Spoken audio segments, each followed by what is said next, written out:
Hello, welcome to Infused Flavors. Today we are going to make some elemental recipes. It's summer season, pineapple season, and how will not make some pineapple pastries? But before that, we'll make some pineapple crush and pineapple fruit glaze after the intro.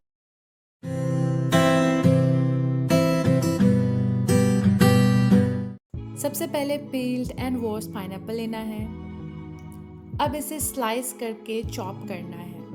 आप चाहे तो side side से stock को avoid करते हुए slice कर सकते हैं या फिर इस तरीके से गोल गोल करके स्लाइस कर सकते हैं और बाद में इसके बीच के जो स्टॉक है या जिसे हम तना कहते हैं आप उसे कटोरे से छोटे कटोरे या ग्लास से कट करके हटा सकते हैं और उसके बाद चॉप कर सकते हैं। मैंने यहाँ पे एक छोटा सा कुकी कटर लिया है। अगर आपके पास भी राउंड शेप का कुकी कटर है तो आप ऐसे बीच में प्रेस करते हुए स्टॉक को रिमूव कर सकते हैं। इस तरीके से मिनिमम वेस्टेज के साथ हमें पाइनएप्पल का एडिबल पार्ट मिल जाएगा and this is not edible. अब सेम मेथड से सारे पाइनएप्पल स्लाइसेस से स्टॉक निकाल लेना है।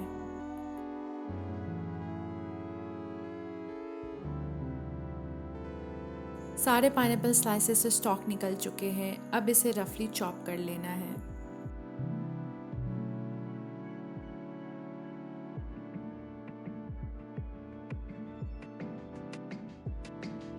सारे पाइनएप्पल रफली चॉप्ड हो चुके हैं। अब इसे एक मिक्सी जार में ट्रांसफ़र कर लेना है और इसका एक स्मूथ प्यूरे बना लेना है।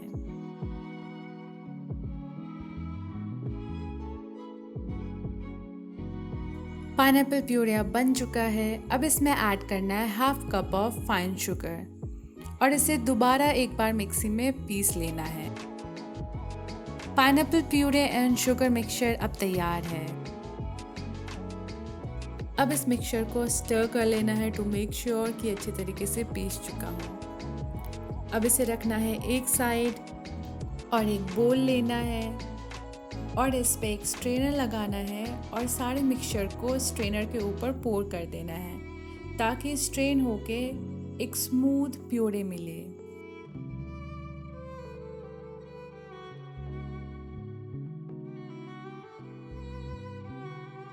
स्मूथ प्यूरे अब रेडी है। Let's jump to the next step. अब एक कढ़ाई या पैन लेना है, इसे लो फ्लेम पे रखना है और पाइनएप्पल प्यूरे इसमें पोर कर देना है।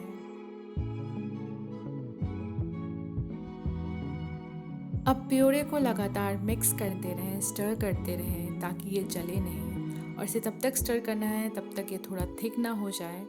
अब इसमें ऐड करना है 2 to 3 drops of yellow colour. If you don't want then avoid it और आप चाहें तो इस स्टेज पे थोड़ा सा पाइनएप्पल एसेंस भी ऐड कर सकते हैं। मैंने यहाँ पे नहीं किया है but if you want go for it और इसे स्टर करते रहना है जब तक ये थिक ना हो जाए और एक ट्रांसपेरेंट और शाइनी सा टेक्सचर ना आ जाए इसका।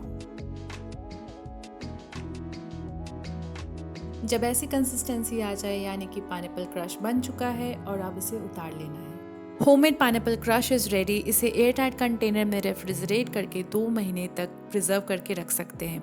It can be use for making jam, for instant pineapple drinks, can be used for cake, mousse and sundaes and as a fruit glaze which we are going to make next.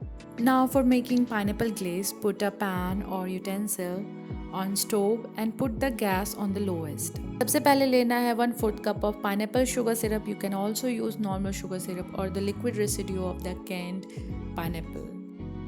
अब इसमें add करना है 1/4 cup of pineapple crush that we had made. Now we'll mix it properly.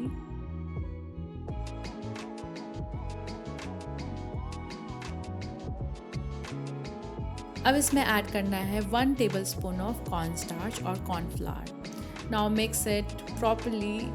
Lumps नहीं पड़ने चाहिए। Mixture smooth and clean होना चाहिए और इसे इसी तरीके से मिक्स करते रहना है टू मेक श्योर कि ये चिपके नहीं और ना ही इस पे लम्स बने।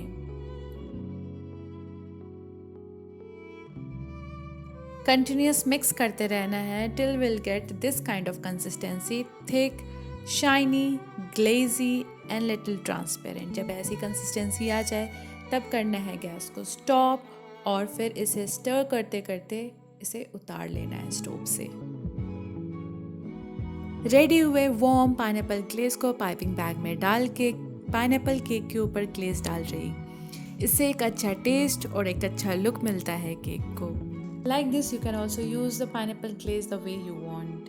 So if you like the video, please give a big thumbs up, share the video as much as you can, and if you are new to my channel, then please subscribe to my channel and let me know what other recipes you want me to make.